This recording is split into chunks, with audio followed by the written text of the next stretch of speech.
Good. So, how many people in the audience have heard about Hugh?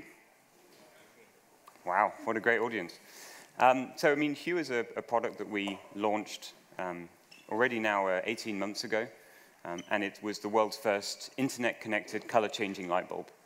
And what I want to give you guys a bit of insight into is, what's been going on with Hugh since we've launched it, how we think about innovation in Hugh going forward, and to give you a bit of an insight into the kind of creative things people are doing with it around the world.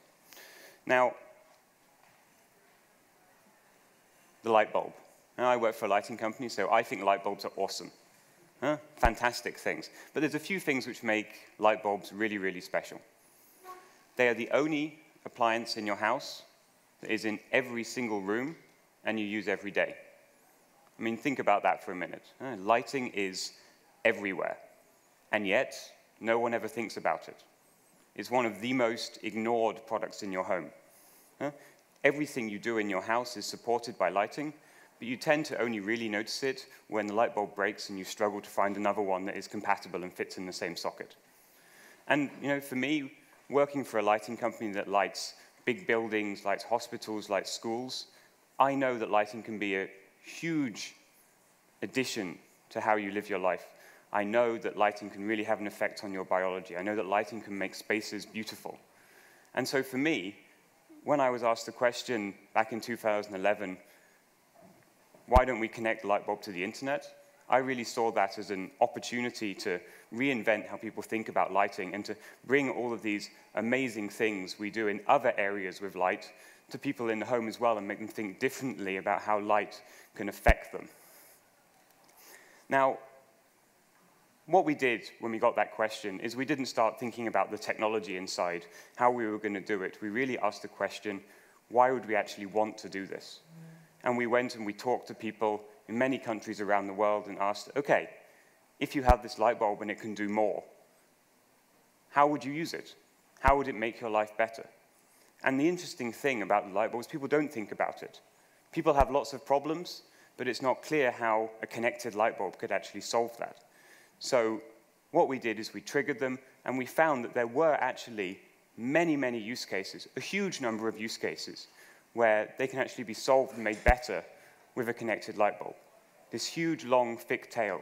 We had people who were passionately telling us how this would actually enable them to take better photographs of their children.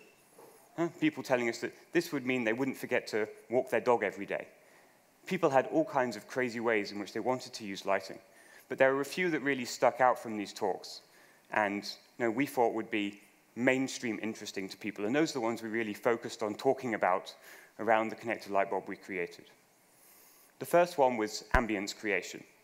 This is maybe the most familiar. Some people do think about using light to beautify their homes, but with this we really say, now your lighting is flexible. You can change it at the press of a button in order to redecorate your home. Use light to make your house beautiful and multifunctional. Have the right light for a relaxing dinner, and then the right light for a party in the evening. Make your home beautiful with light. Light is an alternative to buying that new display cushion. The next one, biological benefits. We did a lot of research in Philips in schools and hospitals. Maybe some of you heard about what we did in schools in the Netherlands, where we installed lighting in schools where you could change the color temperature of the light over the day, and teachers really found that they could make their children perform better, focus harder, relax if they were boisterous after the playtime. And it really improved their grades. And what we did with this is we took those settings that we'd learned from projects we'd done in schools and hospitals, and we put them into Hue, and we made them accessible to normal consumers. Here is the right light that we've scientifically shown is best to help you relax in the evening. Here is the right light if you've just come back from an international trip and you're feeling jet-lagged.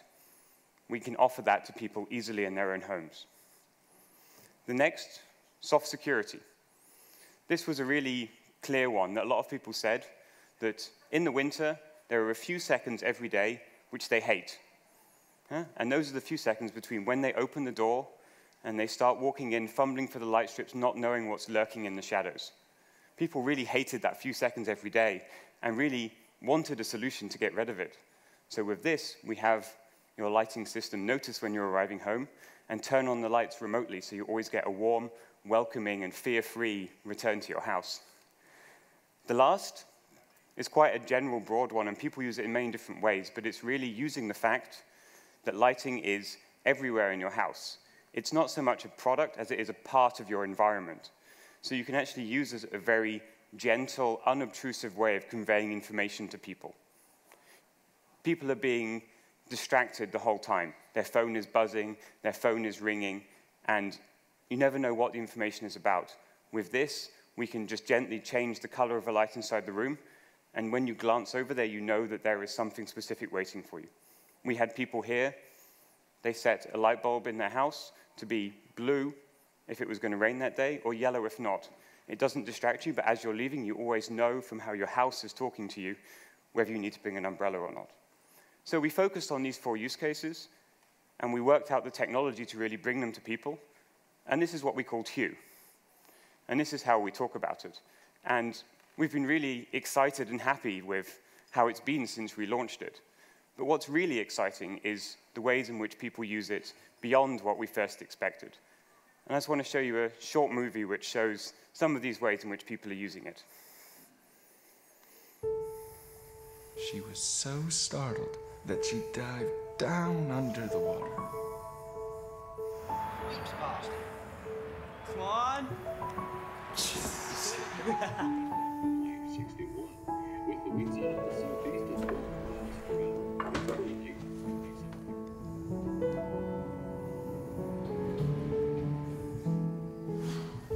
Yo quiero volver. ¿Y si me traigo las vacaciones con nosotras? Vale.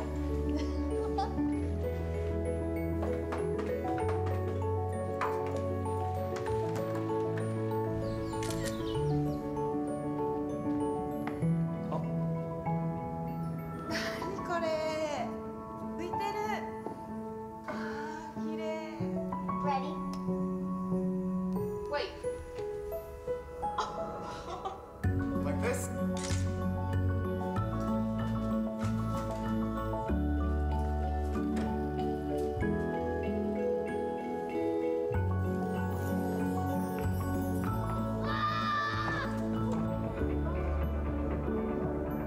Warmer? Warmer? Wow! Regia! Quoi? T'as acheté la maison?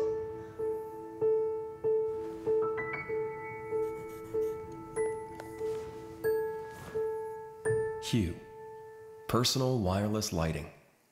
So this was the ad campaign we ran the end of last year. But what I really liked about how we actually made this is we didn't write a script. We gathered the interesting things that people had told us on Twitter that they'd been doing with Hugh, and we acted them out and we shared that with people. And I think this is, the really amazing thing about a product like this. The consumers are connected towards the lighting, but also connected to us, and they share what they're doing with it. We've put a tool in people's hands which people are using far beyond its original intent. And they tell us about what they're doing. They tell us about the lightsaber fights that they've had in their homes where the lights have been changing in time with the things hitting each other. They tell us about how they've bought a house and surprised their partner with it by turning the lights on as they're walking down the street. Blind people have told us that suddenly they have an easy, affordable way of actually being able to tell their friend that they're at the door without pressing a doorbell by actually using the app to control the lights. All of these things are things that we didn't really intend when we first made the product, but that is what makes us happy. The creative ways in which these kind of products improve people's lives and make them happy. Now, I want to talk a little bit about the technology we have inside Hugh and how we've actually designed it to enable people to do these new and creative things. Because it doesn't just stop with people using the product in a creative way. People have actually extended and built on top of it to let it do more things than it was originally designed for. Now, the way we think about our system is it's a system that has 4 key types of products. It has apps. These are our user interfaces. These are the ways people interact with our products. They're how you see the capabilities, and those are exposed towards users. We have our bridge. a small device inside your home, which is the nerve center where all of the intelligence runs and actually enables a smartphone to talk towards the light bulb in an effective and secure way. We have our cloud that allows us to link all of the rest of it towards information that comes from the internet and control for people when they're outside of their home. And we have our products, our light bulbs and our luminaires, which are the things that you control and you can naturally put into your house to make it beautiful. Now, the other part of the system, which is actually one of the most important ones, is actually our APIs, our interfaces, the ways in which you talk towards the system. And this is actually how we really think about it. What's in the middle, what we call the core system? This is actually Hue. This is the heart of the Hue system. And around it, we have the products that hang on it in order to offer experiences towards people. And because we've built it like this with these very clear APIs around it, it's very easy for us, but also for others, to actually add products that hang on the same system and can take advantage of what it can do. And what we've decided to do with our system is we've, from the very beginning, decided to build it from the ground up on top of open standards. So it's not just Philips that can actually make these products. On the right-hand side, we have our radio that talks to the light bulbs. It's a very low power kind of Wi-Fi that redistributes the signals all over your house, no matter how big it is, and it's an open standard.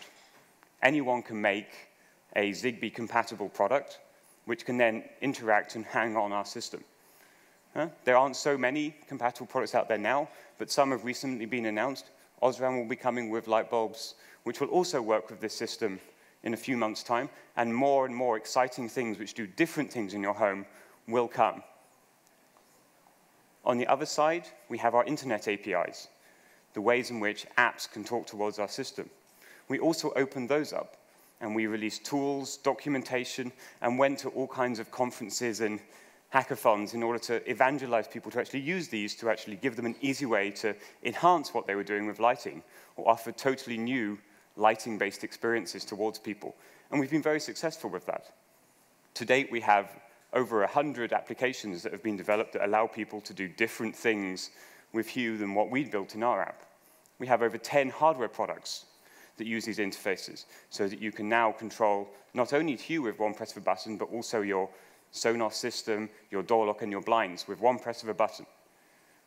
We even have TVs which can drive the Hue lights in time with the content on the screen. We've even, in this area, had whole companies that have been founded specifically to build stuff on top of Hue and offer new and exciting things towards consumers. And this is what's really exciting. The system is living. It's not something that just Philips is owning and making forward. Actually, everyone who has a great idea for lighting can build something on top of it and offer that back towards everyone. And this is what's really, really exciting, that it lives a life of its own. But it doesn't stop there, because we can also change what's in the middle. Every single part of this system, and this is one of the great things about connected products, we can upgrade the software inside it. Our apps, our bridge, our cloud, they all get software updates. Even our light bulbs, we can push new software to give them new functionality and features. The end of last year, we actually rolled out the first software update in 135 years since the invention of light bulb towards our products.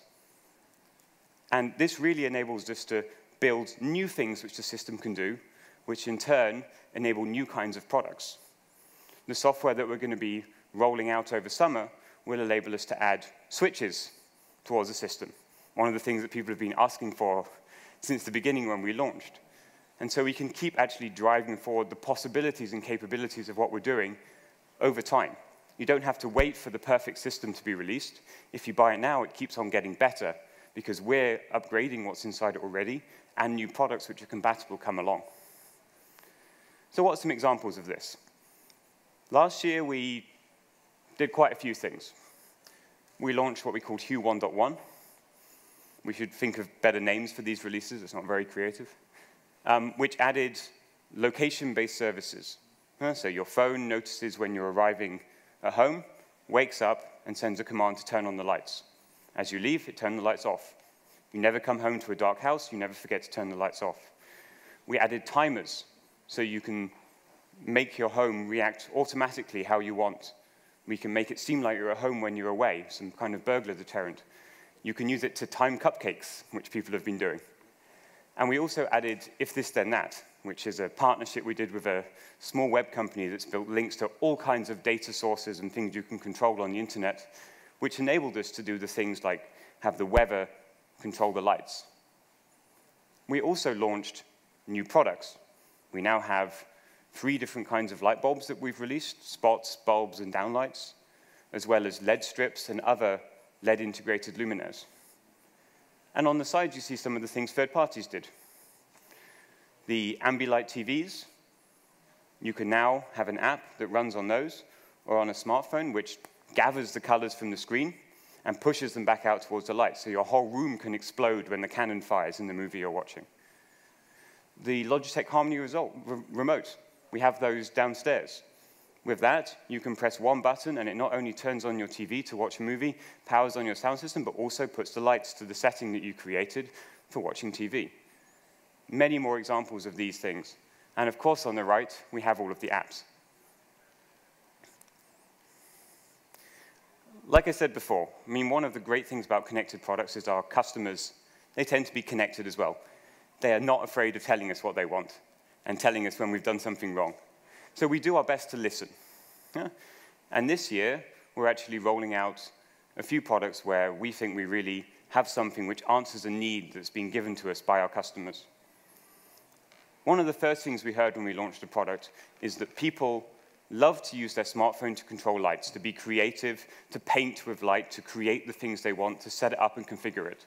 But some of them, they miss the everyday convenience of hitting something with their elbow as they were leaving the room. We have this product that we're launching this year called Tap. Now, what Tap does is it actually has no power source, no batteries, it's not wired in. The power of the press is enough to generate the energy to send the control message. But it's a switch that is an extension of the app. You still use your smartphone and all of the power inside that, and the beautiful user interfaces you can make there to create your perfect light settings and environments. But now you can push them over to the switch, so that as you leave the room, you can just tap it, and the right light scenes come on. I've never seen people so excited about having a switch than when we announced this. I think we took something away that they really missed. The other product that we recently announced was Hugh Luxe.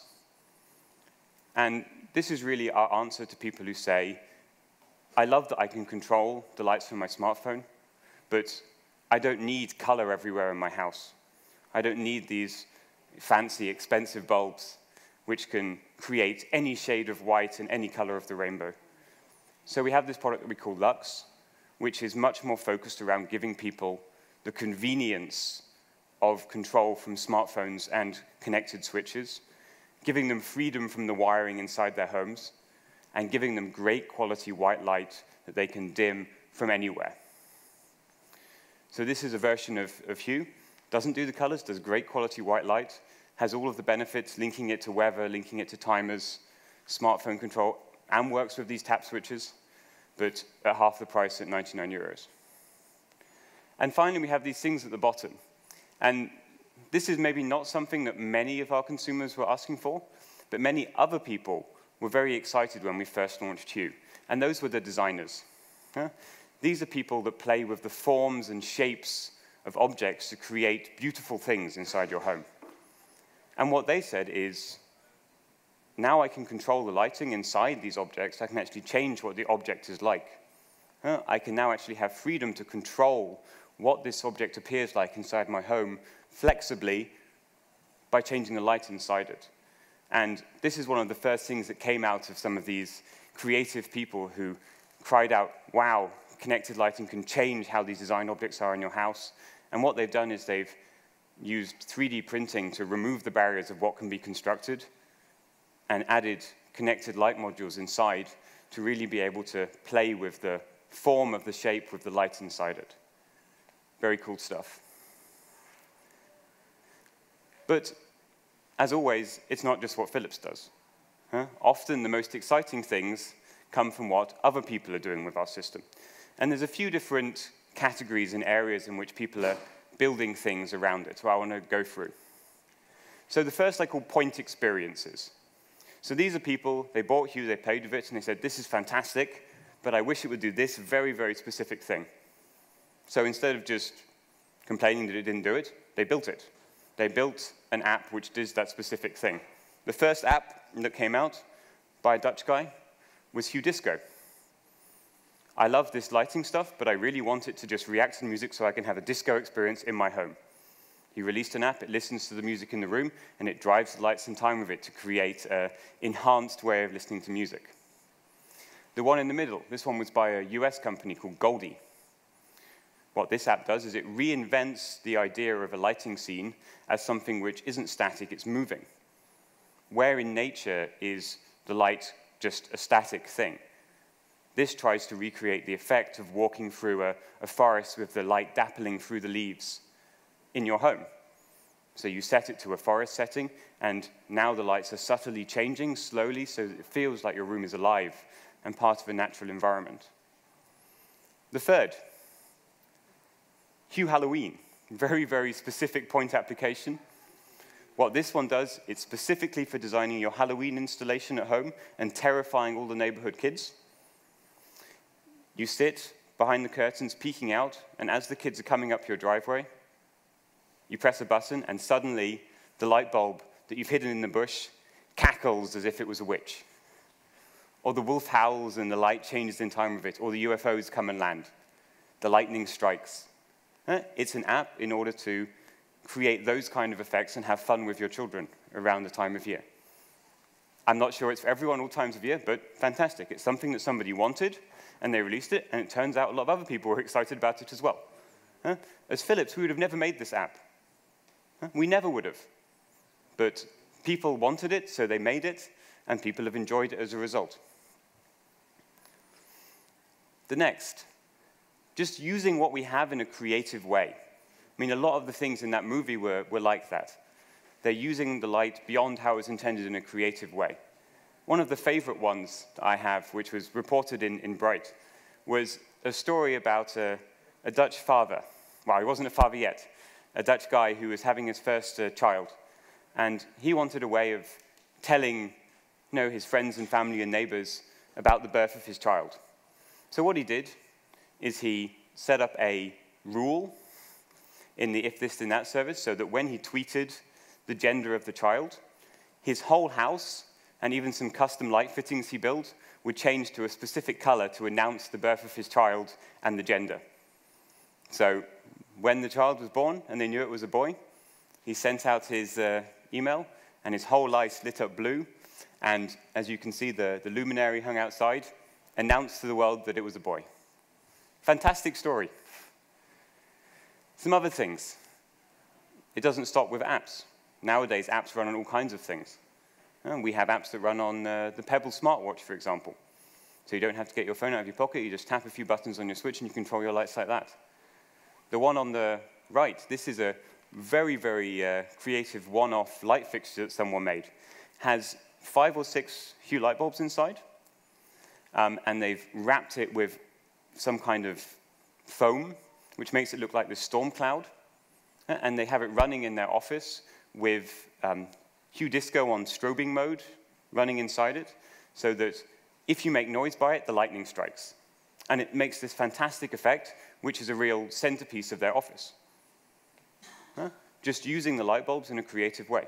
Fantastic.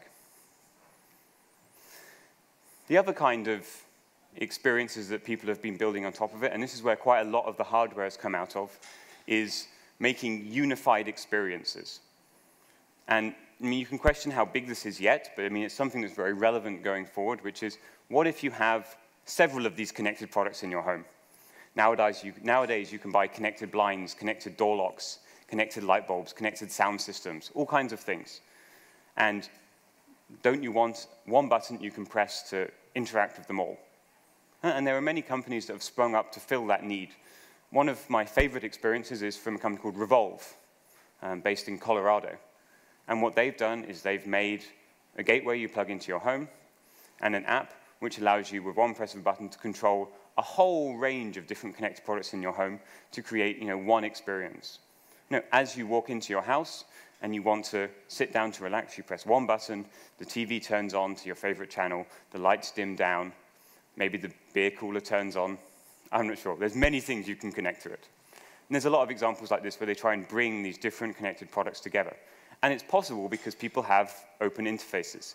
This wouldn't be possible if companies were building products which were locked down just to them. But actually, it adds value to the people that have this problem. The last type, I'm calling mashups. So this is really not offering a new product or experience towards consumers, but it's putting new tools in their hands to create the experiences they want. So the example here is if this, then that. If this, then that, they don't really offer an experience towards consumers. They give them a tool where you can choose a source of information and link it to something you want to control. That's what if this, then that does as a tool. But people use it to really create experiences and share them with each other. So this is something which really lowers the barrier for normal people to actually create what they want with lighting. This is where we get, if it's going to rain today, have the light by my doorway blue. If it's not, have it yellow. This is where you get the apps that are very popular with teenage girls. If I've had more than 20 Facebook posts today, color my room pink. If not, I don't deserve light.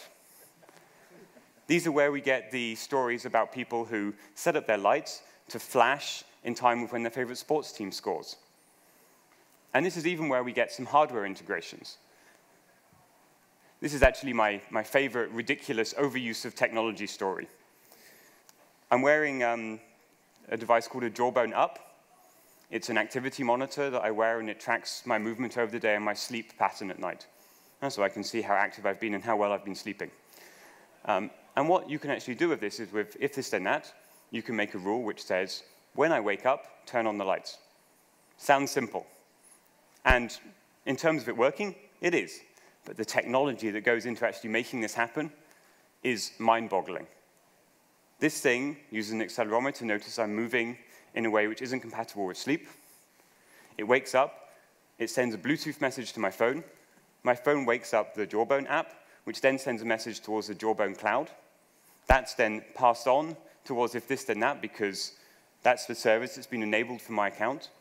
The if this, then that rule triggers, because now I'm awake, sends a message towards the Hugh cloud. That looks up which bridge it should be controlling, sends it over a pipe that we keep open towards the bridges. The bridge then passes it onto the lights, and the lights turn on. And this all happens within a few seconds every morning. And what's amazing about this is neither Jawbone nor Philips thought of this use case. They both just had open interfaces, and they worked together with other companies that are linking open interfaces together. And suddenly a consumer actually came up with this rule and started using it, and more people around the world using it. And for me, this is really what I think the Internet of Things is all about. It's all about companies building products which are more open and allowing other people to innovate on top of it. Thank you.